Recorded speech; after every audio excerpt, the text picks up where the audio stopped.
ಕರ್ನಾಟಕದಲ್ಲಿ ಆಡಳಿತ ಹಳಿ ತಪ್ಪಿದೆ. ಪೊಲೀಸ್ ರಾಜ್ಯ ಇವತ್ತು ಕರ್ನಾಟಕದಲ್ಲಿದೆ. ಪ್ರತಿಯೊಂದಕ್ಕೂ ಕೂಡ ಪೊಲೀಸ್ ಇಲಾಖೆಯ ದುರ್ಬಳಕೆಯನ್ನು ನಾವು ನೋಡ್ತಾ ಇದ್ದೇವೆ.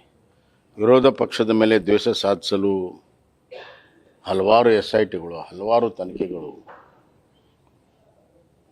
ಸ್ವಂತ ಮುಖ್ಯಮಂತ್ರಿಗಳೇ ಇವತ್ತು ಭ್ರಷ್ಟಾಚಾರದಲ್ಲಿರುವಂಥದ್ದನ್ನು ತನಿಖೆ ಮಾಡ್ತಿರುವಂಥ ಸಂದರ್ಭದಲ್ಲಿ ಪೊಲೀಸ್ ದುರ್ಬಳಕೆ ಆಗ್ತಾ ಇದೆ. ಎಲ್ಲಿವರೆಗೂ ಮುಟ್ಟಿದೆ ಅಂತಂದರೆ ವಿಧಾನಸಭೆಯಲ್ಲಿ ಕೂಡ ಮುಟ್ಟಿದೆ.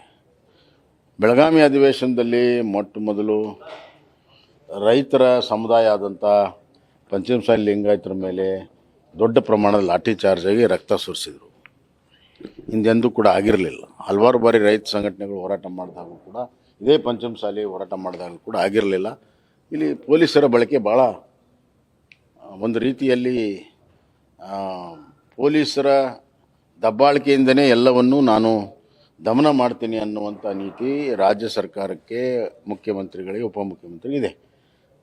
ಈಗ ನೋಡಿದರೆ ನಿನ್ನೆ CT ರವಿಯವರ ಬಂಧನ, ಸದನದ ಒಳಗಡೆ ಆಗಿರುವಂಥ ಘಟನೆಯ ಬಗ್ಗೆ ಅಲ್ಲಿಯ ಸಭಾಪತಿಗಳು ನಿರ್ಣಯ ಮಾಡಬೇಕು.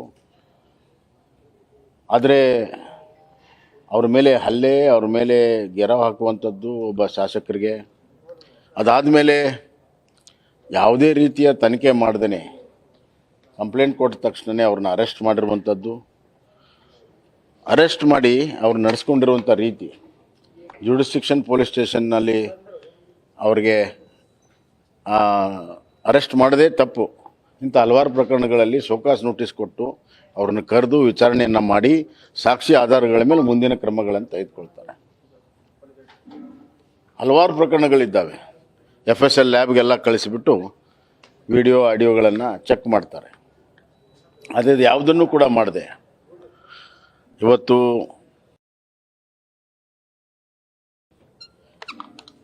ಖಾನಾಪುರ ಪೊಲೀಸ್ ಸ್ಟೇಷನ್ಗೆ ತೆಗೆದುಕೊಂಡು ಹೋದರು.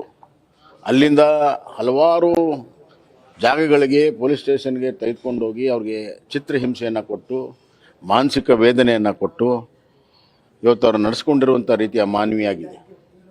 ಎಲ್ಲದಕ್ಕೂ ಕಾನೂನಿದೆ, ತನಿಖೆ ಮಾಡೋದಕ್ಕೆ ವಿಧಾನ ಇದೆ. ಆ ವಿಧಾನವನ್ನು ಕೂಡ ಇವರು ಫಾಲೋ ಮಾಡಿಲ್ಲ, ಕಾನೂನು ಕೂಡ ಫಾಲೋ ಮಾಡಿಲ್ಲ. ಪೊಲೀಸರೇ ತಮ್ಮ ತನಿಖೆ ವಿಧಾನ ಮತ್ತು ಕಾನೂನನ್ನು ಉಲ್ಲಂಘನೆ ಮಾಡೋದಕ್ಕೆ ಯಾರು ಪ್ರೇರಣೆ, ಯಾವ ರಾಜಕೀಯ ಶಕ್ತಿ ಅದರ ಹಿಂದೆ ಇದೆ? ಆದ್ದರಿಂದ ಮುಖ್ಯಮಂತ್ರಿಗಳು ಭಾಳ ವಿಚಾರ ಮಾಡಬೇಕಾಗಿರುವಂಥ ವಿಚಾರ. ಈ ರೀತಿಯ ದಮನಕಾರಿ ಪೊಲೀಸ್ ದಬ್ಬಾಳಿಕೆ ಭಾಳ ದಿವಸ ನಡೆಯೋದಿಲ್ಲ ಜನಶಕ್ತಿಯ ಮುಂದೆ. ನನಗನ್ನಿಸ್ತಾ ಇದೆ ಇದೇ ರೀತಿ ಮುಂದುವರೆದ್ರೆ ಈ ಸರ್ಕಾರಕ್ಕೆ ಒಂದು ಖೇಡು ಕಾಲ ಅತಿ ಶೀಘ್ರದಲ್ಲೇ ಬರುತ್ತೆ ಅಂತ ನನಗೆ ಅನಿಸ್ತದೆ. ಸರ್, CT ರವಿ ಅವರು ಹೇಳಿಕೆ ಕೊಟ್ಟಿರೋದನ್ನು ನೀವು ಸಮರ್ಥಿಸ್ತಾ ಇದ್ದೀರಾ? ಇಲ್ಲ, ಅವರು ಹೇಳಿಕೆ ಅವ್ರು ಕೊಟ್ಟಿರುವಂಥದ್ದು ಅವ್ರು ನಿರಾಕರಿಸಿದ್ದಾರೆ. ಅದು ತನಿಖೆಗೆ ಒಳಪಡಬೇಕು. ನೀವು ಈಗಾಗಲೇ ಹೆಂಗೆ ತೀರ್ಮಾನ ಮಾಡ್ತೀರಾ? ಸ್ಪಷ್ಟವಾಗಿ ಅವರು ಹೇಳ್ತಿದ್ದಾರೆ, ನನಗೆ ಆ ಪದ ಅಲ್ಲ, ಅದೇ ಅವರು ಆಪಾದನೆ, ಈಗ ಅವರು ಮಂತ್ರಿಗಳು ಆಪಾದನೆ ಮಾಡಿದ್ದಾರೆ, ಇವರು ನಿರಾಕರಣೆ ಮಾಡಿದ್ದಾರೆ. ಸತ್ಯ ಶೋಧನೆ ಆಗಬೇಕಲ್ಲ. ಸತ್ಯ ಶೋಧನೆ ಆಗದೇ ನಾವು ಯಾವ ಕನ್ಕ್ಲೂಷನ್ ಬರೋಕ್ಕೆ ಸಾಧ್ಯ? ಸತ್ಯ ಶೋಧನೆ ಆಗಲಿ, ತನಿಖೆ ಆಗಲಿ. ಲಕ್ಷ್ಮೀ ಹೆಬ್ಬಾಳ್ಕರ್ ಅವರು ಅದನ್ನೇ ಹೇಳ್ತಿದ್ದಾರೆ, ಸಮರ್ಥನೆಗೆ ನಿಂತ್ಕೊಳ್ತಾ ಇದ್ದಾರೆ BJP ಅವರು. ಯಾವ ಪರಿಸ್ಥಿತಿ ಅಲ್ಲ, ನಾವು ಒಂದು ನಿಮಿಷ ಕೇಳಿ.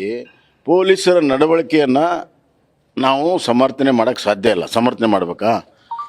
ಒಬ್ಬ ಶಾಸಕನಿಗೆ ಅಥವಾ ಒಬ್ಬ ಸಾಮಾನ್ಯ ಮನುಷ್ಯನಿಗೆ ಯಾವುದೇ ವಿಚಾರಣೆ ಇಲ್ಲದೆ, ನೋಟಿಸ್ ಇಲ್ಲದೆ ಬಂಧನ ಮಾಡಿ ರಾತ್ರೋರಾತ್ರಿ ಎಲ್ಲ ಕಡೆ ತಿರುಗಾಡಿಸಿರೋದು ನೀವು ಪ್ರೆಸ್ನವ್ರು ಅದನ್ನು ಸಮರ್ಥನೆ ಮಾಡ್ತೀರಾ? ಹೀಗಾಗಿ ತನಿಖೆ ಆಗಲಿ, ಸತ್ಯ ಆಗಲಿ. ಅದಕ್ಕೆ ಹೇಳಿದೆ, ಹಿಂದೆ ವಿಧಾನಸಭೆಯಲ್ಲಿ ಪಾಕಿಸ್ತಾನ ಜಿಂದಾಬಾದ್ ಅಂದ ತಕ್ಷಣ ಅರೆಸ್ಟ್ ಮಾಡಿದ್ರು ಅವ್ರನ್ನ. ಇದೇ ರೀತಿ ಮಾಡಿದ್ರು ವಿಧಾನಸಭೆ ಒಳಗಡೆ ನಡೆದಾಗ. FSL ಲ್ಯಾಬ್ ಕಳಿಸಿ ಎಲ್ಲ ಆಗಿ ಅದು ಅಂದಿರೋದು ನಿಜ ಅಂತ ಆದಮೇಲೆ ಕ್ರಮ ತೆಗೆದುಕೊಂಡ್ರು. ಈಗ ಯಾಕೆ ಆ ಥರ ನಡ್ಕೋಬಾರ್ದು? ಅಂದರೆ ಇವ್ರಿಗೆ ಪಾಕಿಸ್ತಾನ ಜಿಂದಾಬಾದ್ ಅನ್ನೋಂಥದ್ದು ಭಾಳ ಹತ್ತಿರ ಆಯ್ತು, ಇವ್ರಿಗೆ ಭಾಳ ಪ್ರಿಯ ಆಯಿತು. ಆದ್ದರಿಂದ ನಾವು ತನಿಖೆ ಆಗಲಿ, ಸತ್ಯ ಬರಲಿ, ಆಮೇಲೆ ಕಾನೂನು ಪ್ರಕಾರ ಕ್ರಮ ಆಗಲಿ. ಅದರಲ್ಲಿ ಎರಡನೇ ಮಾತಿಲ್ಲ. ಆಗಿದ್ರೆ ಅನ್ನುವಂಥ ಪದ ಆದರೂ ಇಟ್ಕೊಂಡು ಖಂಡಿಸ್ತಾ ಇಲ್ವಲ್ಲ BJP ಅವರು ಅನ್ನೋದು ಕಾಂಗ್ರೆಸ್ನವರ ಅಲ್ಲ. ಈಗ ಅಲ್ಲ, ಅವರು ನೋಡಿ, CT ರವಿ ಅವರು ಭಾಳ ಸ್ಪಷ್ಟವಾಗಿ ನಿರಾಕರಣೆ ಮಾಡಿದ್ದಾರೆ. ಅವರು ಆಪಾದನೆ ಮಾಡಿದರೆ ನಿರಾಕರಣೆ ಮಾಡಿದ್ದಾರೆ. ಸೊ ಸತ್ಯ ಎಲ್ಲಿದೆ ಅನ್ನೋದನ್ನು ಸೂಚನೆ ಆಗಲೇಬೇಕಲ್ಲ. ನಾವು ಮಾತಾಡ್ತಿರೋದು ನ್ಯಾಯಸಮ್ಮತವಾಗಿ. ನಾವು ತನಿಖೆ ಬೇಡ ಅಂದಿದ್ರೆ ಅದು ಮಾತು ಬೇರೆ, ತನಿಖೆ ಆಗಲಿ ಅಂತ ಹೇಳ್ತಾ ಇದ್ದೀವಿ. ಸಿಟಿ ರವಿಯವರು ಕೂಡ ತನಿಖೆ ಆಗಲಿ ಅಂತ ಹೇಳ್ತಾ ಇದ್ದಾರೆ.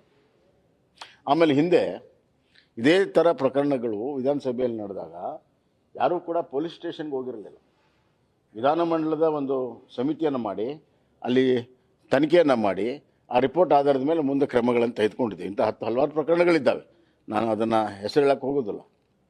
ಹಂಗಿರುವಾಗ ಇದು ಏಕಾಏಕಿ ಪೊಲೀಸ್ ಸ್ಟೇಷನ್ ಕೊಡೋದು, 3 ತಾಸಲ್ಲಿ ಅವ್ರನ್ನ ಅರೆಸ್ಟ್ ಮಾಡೋದು, ಊರೆಲ್ಲ ಸುತ್ತಿಸೋದು, ರಾತ್ರೆಲ್ಲ ನಿದ್ದೆ ಇಲ್ದಂಗೆ ಸುತ್ತಿಸುವಂಥದ್ದು ಯಾವ ಕಾನೂನಲ್ಲಿ ಬರೆದಿದ್ದಾರೆ? ಹಂಗೆ ಯಾವ ಸೆಕ್ಷನಲ್ಲಿ ಹಂಗೆ ಬರೆದಿದ್ದಾರೆ ಎಲ್ಲ ಕಡೆ ಸುತ್ತಿಸ್ಬೇಕು ಅಂತ?